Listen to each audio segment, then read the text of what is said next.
Alright, so moving away from the math for a video, we're gonna try reading through. I found this Six by Seuss book. One of them in here is the Lorax, so that's my pick that we're gonna go through. We'll see how it goes. I'm a math person for a reason, so we'll see if I can figure out some of these Dr. Seuss words. So, the Lorax. At the far end of town, where the grickle grass grows, and the wind smells slow and sour when it blows, and no birds ever sing excepting old crows, is the street of the lifted Lorax.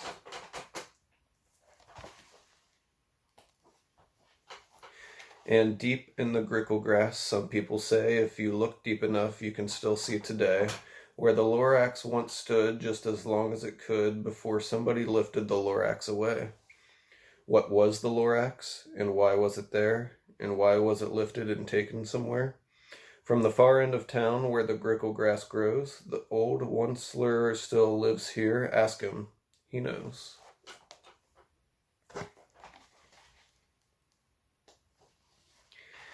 You won't see the onceler, don't knock at his door. He stays as his lurkim on top of his store. That's my first issue so far. He lurks in his lurkim, cold under the roof, where he makes his own clothes out of muffered moof. And on special dank midnights in August he peeks out of the shutters, and sometimes he speaks and tells the Lorax was lifted away. He'll tell you perhaps if you're willing to pay.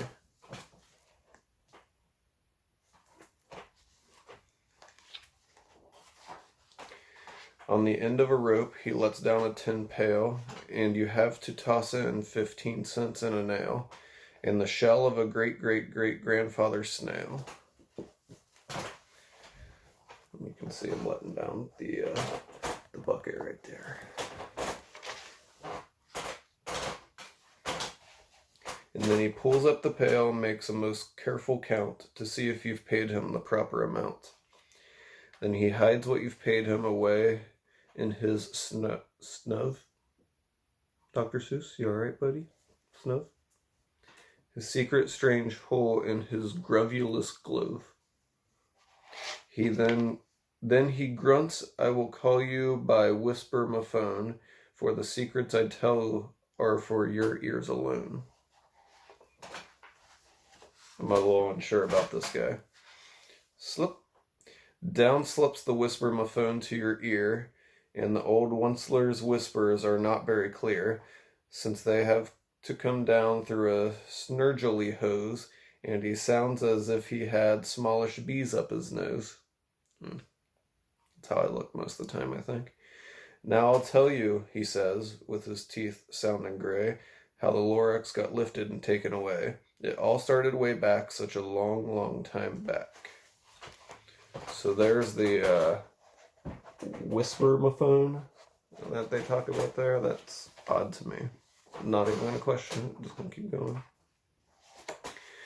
Way back in the days when the grass was still green, and the pond was still wet, and the clouds were still clean, and the song of the swami swans rang out in space, one morning I came to this glorious place. And I first saw the trees, the truffula trees, the bright-colored tufts of the truffula trees, mile after mile in the fresh morning breeze. So, methinks these are the trees that we're talking about here of these different colors.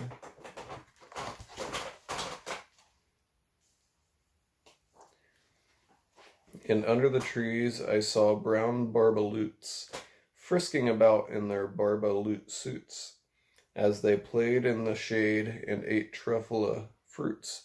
From the rippleless pond came the comfortable sound of the humming fish humming while splashing around. So here's the barbaloots would be my guess here, and the humming fish. Maybe that's right up my alley. I can tell this chair I'm sitting in is real crackly, so hopefully that doesn't really mess this up too much.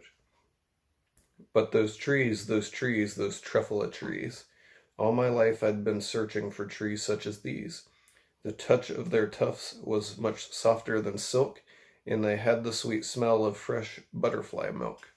I felt a great leaping of joy in my heart. I knew just what I'd do. I'd unloaded my cart. So he's throwing everything out of the Onceler wagon right there. About skipped a page. In no time at all, I'd built a small shop. Then I chopped down a truffula tree with one chop, and with great skillful skill and with great speedy speed, I took the soft tuft and I knitted a thneed. So this is where you can see he chopped down one of the truffula trees. The instant I'd finished, I heard a gazump. I looked, I saw something pop out of the stump. Of the tree I'd chopped down, it was sort of a man. Describe him? That's hard. I don't know if I can. He was shortish and oldish and brownish and mossy, and he spoke with a voice that was sharpish and bossy. I think we have an idea of who this is. He does not seem very pleased. Mister, he said with a sawdusty sneeze, I am the Lorax. I speak for the trees. I speak for the trees have no tongues, and I'm asking you, sir, at the top of my lungs. He was very upset as he shouted and puffed, What's that thing you've made out of my truffula tuft? He is awful inquisitive at the moment, and I'm not sure what that is either. Look, Lorax, I said, there is no cause for alarm. I chopped just one tree, I am doing no harm. I'm being quite useful, this thing is a thneed. A thneed's a fine something that all people need. I've never heard of it. It's a shirt, it's a sock, it's a glove, it's a hat, but it has other uses, yes, far beyond that. You can use it for carpets, for pillows, for sheets, or curtains, or covers for bicycle seats. The Lorax said, Sir, you are crazy with greed. There is no one on earth who would buy that full thneed. So we have recently found out that that is a thneed, and it basically is everything, or possibly nothing. Let's read further. But the very next minute I proved he was wrong, for just at that minute a chap came along, and he thought that the thneed I had knitted was great. He happily bought it for $3.98. That's a pretty good deal. I laughed at the Lorax. You poor stupid guy, you never can tell what some people will buy. That dude got himself a bargain right there. I repeat, cried the Lorax, I speak for the trees. I'm busy, I told him. Shut up, if you please. I rushed across the room, and in no time at all, built a radio phone. I put in a quick call. I called all my brothers and uncles and aunts, and I said, listen here, here's a wonderful chance for the old Onceler family to get mighty rich. Get over here fast, take the road to North Nitch. Turn left at Wee Hawken, sharp right at South Stitch. So there's him ringing up the fam right there. Lorax ain't gonna like that. And in no time at all, in the factory I built, the whole Onceler family was working full tilt. We were all knitting thneeds just as busy as bees to the sound of the chopping of truffula trees. So there's the thneed factory. Then, oh baby oh, how my business did grow. Now chopping one tree at a time was too slow, so I quickly invented my super axe hacker, which whacked off 4 truffula trees at one smacker. We were making thneeds 4 times as fast as before, and that Lorax, he didn't show up anymore. Now, I'm clearly no engineer, but 4 axes that are just like loosely dangling there doesn't seem the best, but he made it work, so that works for him, I guess. But the next week he knocked on my new office door. He snapped, "I'm the Lorax who speaks for the trees, which you seem to be chopping as fast as you please. But I'm also in charge of the brown barbaloots, who played in the shade in their barbaloot suits, and happily lived eating truffula fruits. Now, thanks to your hacking my trees to the ground, there's not enough truffula fruit to go around, and my poor barbaloots are all getting the crummies because they have gas and no food in their tummies." These poor guys are full on wilted right now. So they need this fruit back for sure. I'm rooting for them. Those boys need some food, that's all I'm saying. "They loved living here, but I can't let them stay. They'll have to find food, and I hope that they may." Alright, apparently I ran out of storage in my phone, but I deleted about 1/10 of the 100 podcasts that I have, and I think we're good to go again. So I'm going to start on this page and just keep going. "They loved living here, but I can't let them stay. They'll have to find food, and I hope that they may. Good luck, boys," he cried, and he sent them away. I, the Onceler, felt sad as I watched them all go, but business is business, and business must grow, regardless of crummies and tummies, you know. So he's just like, "Yep, get out of here," and he sends them away. "I meant no harm, I most truly did not, but I had to grow bigger, so bigger I got. I biggered my factory, I biggered my roads, I biggered my wagons, I biggered the loads of the thneeds I shipped out. I was shipping them forth to the south, to the east, to the west, to the north. I went right on biggering, selling more thneeds, and I biggered my money, which everyone needs." So here at the bottom I notice it says, "You need thneed," like that slogan, although I don't agree with exactly what he's doing here.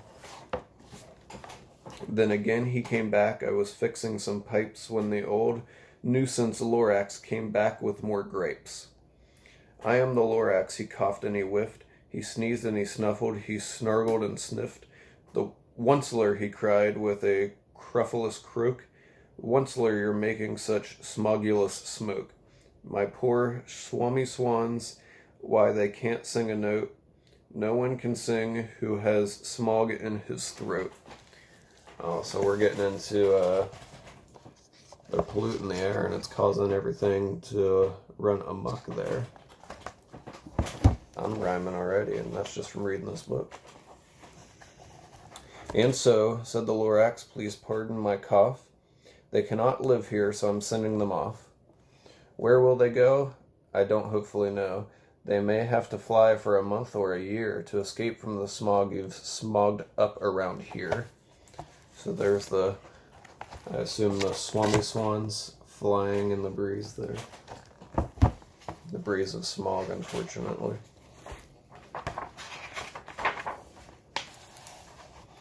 "What's more," snapped the Lorax, his dander was up, "let me say a few words about gluppity-glup. Your machinery chugs on day and night without stop, making gluppity-glup, also schloppity-schlop. And what do you do with this leftover goo? I'll show you, you dirty old Onceler man, you." Ah, so those machines that he's using here. A lot of waste that they're making there.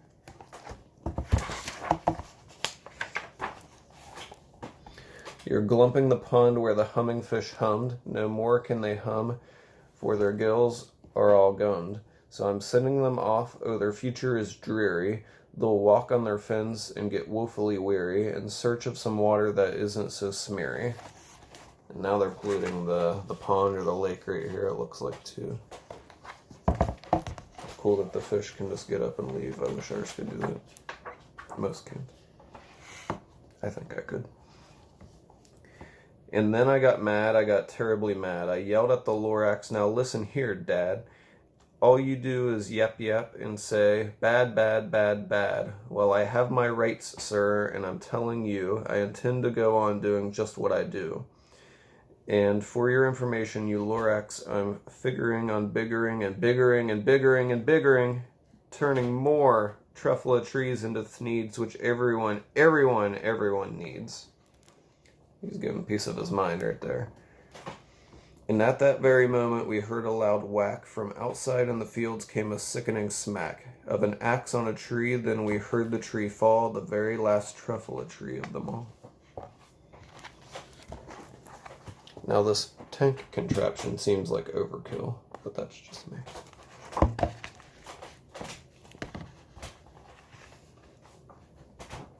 No more trees, no more thneeds, no more work to be done. So in no time my uncles and aunts, every one, all waved me goodbye. They jumped into my cars and drove away under the smoke-smuggered stars. Now all that was left neath the bad-smelling sky was my big empty factory, the Lorax, and I. So the whole fam's just out of here in these purplish vehicles.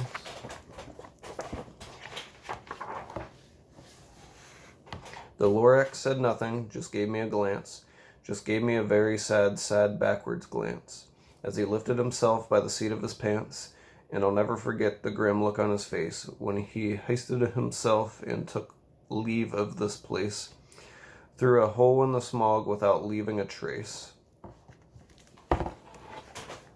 This man just up and left right there, just through the cloud of smoke.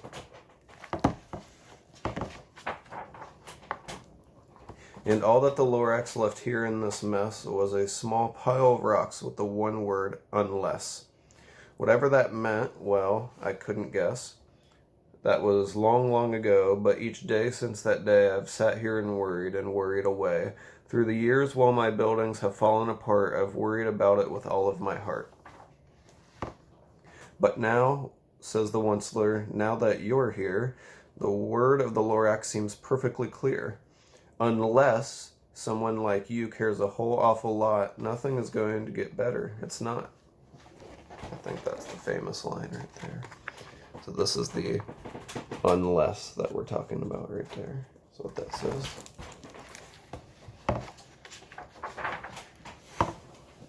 So, catch, calls the Onceler.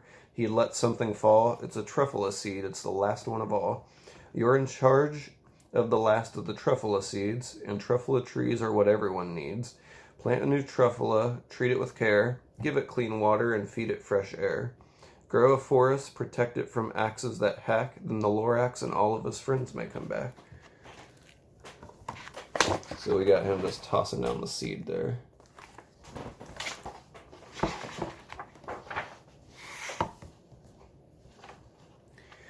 And